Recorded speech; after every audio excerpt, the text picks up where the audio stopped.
नमस्कार दोस्तों, स्वागत है आप सभी का आपके अपने YouTube चैनल खुशहाल ज़िंदगी में। सबसे पहले आप सभी को दीपावली की बहुत सारी शुभकामनाएं।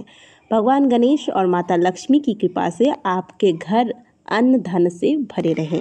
इस कामना के साथ आज के वीडियो को आरंभ करते हैं। दोस्तों, दीपावली ये जो त्यौहार है ये बस केवल दीप जलाने और मिठाइयाँ खा के सेलिब्रेट करने वाला त्यौहार नहीं है। ये अपने आप में बहुत महत्वपूर्ण रात्रि है। जो लोग साधना करते हैं उनके लिए यह रात्रि सभी सिद्धियों को देने वाली रात्रि है। यह वह रात्रि है जब माता लक्ष्मी स्वयं धराधाम पर भ्रमण करती हैं और जो भक्त जो घर माता को आकर्षित करते हैं वहाँ माता अवश्य पधारती हैं और अपनी कृपा दृष्टि उन भक्तों पर बनाती हैं। ये रात्रि है अपने किस्मत को बदल लेने की। यदि आप अपने आप को गरीब मानते हैं और आपको लगता है कि पूरा साल आपने आर्थिक तंगी में बिताया है, तो ये रात्रि आपकी किस्मत को बदल सकता है। लेकिन कैसे, ये हम आज की वीडियो में जानेंगे। कुछ ऐसे अचूक उपाय लेकर आई हूँ आपके लिए जो कि आप केवल दिवाली की रात्रि में ही कर सकते हैं और इन उपायों को सही विधि से समझकर सही विधि से करने से आपके भाग्य भी बदल सकते हैं। तो चलिए जानते हैं कि क्या उपाय करना है। दोस्तों, यदि आप आर्थिक तंगी का सामना कर रहे हैं, आपका कोई व्यापार है जो नहीं चल रहा है, जिस भी कार्य से आप जुड़े हुए हैं इस पे आपको बार बार लगातार घाटा हो रहा है, तो ऐसे में दिवाली कार्तिक महीने की जो कृष्ण पक्ष की अमावस्या तिथि आती है, जिसपे हम सभी दिवाली का त्यौहार मनाते हैं, ये दिवाली या फिर कार्तिक मास में ही जो शुक्ल पक्ष की पूर्णिमा तिथि पर देव दीपावली आती है, जो देवताओं की दीपावली है, इन दोनों ही दीपावलियों में से किसी भी एक दिन इस उपाय को किया जा सकता है। तो यदि आप इस दिवाली पर इस उपाय को नहीं कर पा रहे हैं किसी वजह से, तो आप उपाय सुनकर रख लीजिए। इसके बाद जो देव दीपावली आएगी इस पर इस उपाय को आप कर सकते हैं। करना क्या है, माता लक्ष्मी की बहुत सुंदर विधि से आज के दिन हम सभी पूजा करते हैं। तो पूजा के दौरान माता लक्ष्मी को आप एक पान का पत्ता लीजिएगा। इस पान के पत्ते पर मधु यानी कि शहद की एक बिंदी रखकर माता लक्ष्मी को यह शहद भोग स्वरूप पान के पत्ते पर रखकर अर्पित करें। और इसी दिन शिव मंदिर में महादेव के शिवलिंग पर एक पुष्प या एक पत्ता आप कोई भी पान का पत्ता भी ले सकते हैं या फिर आप बेलपत्र भी रख सकते हैं।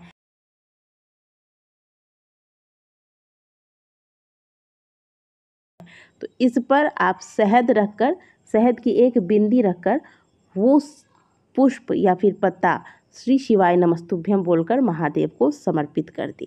इसके बाद महादेव के समक्ष धूप दीप इत्यादि करके वापस घर को आ जाए।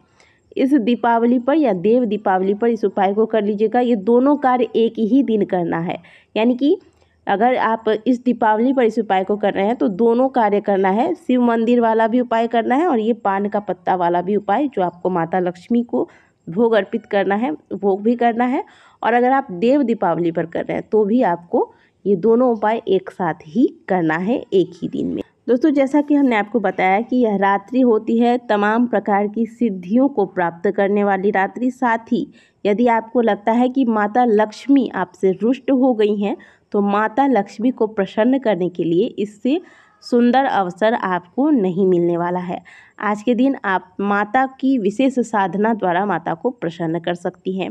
करना क्या है, आपको माता की जो पूजा आप करेंगे दीपावली पर वो आप सही मुहूर्त पर करें और माता की जो पूजा करेंगे इनमें कुछ विशेष चीज़ों को आप अवश्य शामिल कीजिए, जैसे कि खील बतासे, कमल गट्टे और कौड़ी, पीली कौड़ी। और इसके अलावा आपको यदि मिल जाता है तो गोमती चक्र, इन चीज़ों को माता की पूजा सामग्रियों में शामिल करें। ये वो चीज़ें हैं जो माता लक्ष्मी को अत्यंत ही प्रिय हैं और इनसे माता आकर्षित होती हैं।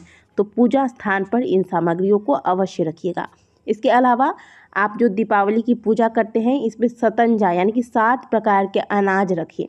छोटे छोटे से आप मिट्टी के पात्र ले लीजिएगा या मिट्टी के दीपक ले लीजिएगा। इसी में आप 7 प्रकार के अनाज, जिसमें कि आप धनिया भी शामिल कर सकते हैं। जो आपने धनतेरस पर धनिया लाया था उसी धनिया में से आप यहाँ पर थोड़ा सा धनिया, चना दाल, मूंग, धान, गेहूँ, इस प्रकार से 7 प्रकार के अनाज माता लक्ष्मी के समक्ष अर्पित करें। आप एक नया पर्स ले लीजिएगा और ध्यान दीजिएगा कि यह लेदर का ना हो, आप कपड़े वाला पर्स रखें इसके लिए। और माता के पूजा में इस पर्स पर आप स्वस्तिक बनाकर इस पर्स पर भी जो फूल, धूप, दीप इत्यादि दिखाकर शामिल कीजिएगा इस पर्स को। और इसके बाद दीपावली के बाद इस पर्स को आप इस्तेमाल करना आरंभ कीजिए। माँ लक्ष्मी के पूजा में हो सके तो आप कमल के पुष्प माता को अवश्य अर्पित करें। अगर इसकी माला बनाकर अर्पित कर सकते हैं तो इससे तो सुंदर और कुछ हो ही नहीं सकता, लेकिन शायद ये असंभव हो, हर किसी के द्वारा संभव नहीं हो पाएगा कि कमल के पुष्प की माला चढ़ाएं। तो आप कम से कम एक कमल पुष्प माता को आज के दिन अवश्य अर्पित करें। माँ लक्ष्मी को हल्दी की गांठें अर्पित करें। ये कुछ विशेष सामग्रियां हैं जो आज के दिन आपको पूजन में अवश्य शामिल करनी है। तो इस सामग्रियों के साथ माता की बहुत सुंदर विधि से पूजन करें। माता को सफ़ेद मिठाई का भोग लगाएं। अगर घर पे आप खीर वगैरह बना रहे हैं तो विशेष करके माता को चावल की खीर में केसर डालकर अर्पित करने से माता प्रसन्न होती है। तो इन चीज़ों को पूजा में शामिल करके माता की बहुत सुंदर विधि से आज के दिन आप पूजन कर लें। इसके बाद पूजन स्थल पर आज आपको एक अखंड ज्योत जलाना है जो पूरी रात जलेगी। और जो भी आप पूजा करेंगे वो पूजा आपको शुभ मुहूर्त में ही करना है। और इस बार क्योंकि दिवाली को लेकर काफ़ी कन्फ्यूजन बना हुआ है तो मैं आपको पूजा के जो 3 बहुत सुंदर मुहूर्त है वो आपको बता देती हूँ। इसके बाद मैं आगे आपको बताती हूँ कि आपको क्या करना है। इस बार दिवाली के पूजन का जो शुभ मुहूर्त होगा वो होगा 31 अक्टूबर शाम 5:36 से लेकर रात्रि 8:11 के बीच, जो कि प्रदोष काल का समय होगा। दूसरा शुभ मुहूर्त होगा शाम 6:25 से लेकर लगभग रात 8:15 तक। ये पूजन वृषभ लग्न में किया जाएगा। इसके अलावा एक और मुहूर्त है जो कि महानिशा काल का होता है। दोस्तों, दिवाली की रात्रि कोई साधारण रात्रि नहीं होती है, क्योंकि बहुत सारे जो व्यापारी लोग हैं, जिनकी दुकानें हैं, व्यापार चल रहा है, वो सिंह लग्न में पूजन करते हैं। तो जो भी आप निश्चित काल में पूजा करना चाहते हैं उसके लिए पूजा का जो शुभ मुहूर्त होगा वो होगा 31 अक्टूबर को रात्रि 11:39 से लेकर देर रात्रि 12:31 तक। तो प्रदोष काल में या स्थिर लग्न में आप माता लक्ष्मी की पूजा कर लें। इसके बाद आप जो दिवाली मनाते हैं, पटाखे जलाएं, मिठाई वगैरह जो खाना है आप वो सारी चीज़ें कर लें पूजन के बाद।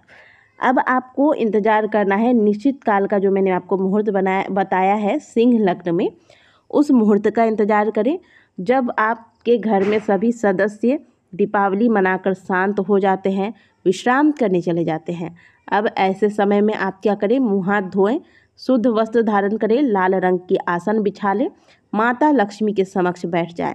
कोशिश कीजिएगा कि उत्तर दिशा की ओर मुँह करके बैठे, नहीं तो पूर्व दिशा की ओर मुँह करके बैठे।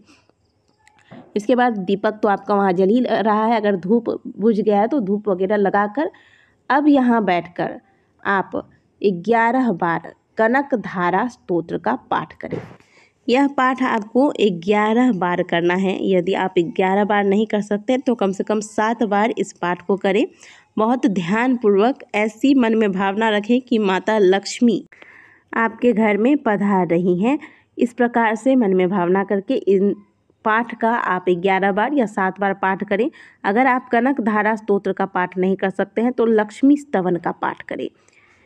इसके बाद माता लक्ष्मी से प्रार्थना करें कि हे माँ लक्ष्मी, आप मेरे घर में स्थिर रूप से विराजमान होकर मुझे तथा मेरे पूरे परिवार को धन्य करें। इस प्रकार से माता से प्रार्थना करने के बाद जो आपने अखंड ज्योत जलाया है इसमें देख लीजिएगा कि तेल वगैरह ठीक से है या नहीं, बाती को ठीक कर लीजिएगा। तेल रात भर जले इसकी व्यवस्था करके अब आप विश्राम करें।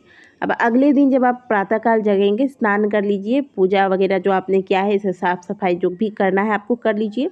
धूप दीप माता को दिखाकर अब जो आपने माता लक्ष्मी की पूजा के दौरान पीली कौड़ियाँ और कमल गट्टे, हल्दी की गांठ, गोमती चक्र रखे थे, इन सभी सामग्रियों को आप यहाँ से उठाएं और एक लाल रंग के कपड़े में बांधकर या फिर लाल रंग की पोटली में बांधकर इसे आप घर में जो धन वाला स्थान है वहाँ स्थापित कर दें। दोस्तों दिवाली की रात जैसे मैंने आपको बताया कि सिद्धियों को प्राप्त करने वाली रात्रि होती है और ये वो रात्रि होती है जब आप कोई साधना करते हैं तो वो कभी विफल नहीं जाता। तो ऐसे में इस रात्रि में शुभ मुहूर्त पर जब आप माता को प्रसन्न करने के लिए कनकधारा स्तोत्र का पाठ करेंगे तो निश्चित तौर पर आपकी जो भी आर्थिक तंगी है वो समाप्त होगी और माता लक्ष्मी की कृपा बरसेगी। दोस्तों वीडियो थोड़ी लंबी हो गई है, क्षमा चाहूँगी। वीडियो अगर आपको अच्छी लगी है तो वीडियो को लाइक ज़रूर कीजिएगा। कमेंट बॉक्स में हर हर महादेव अवश्य लिखिएगा।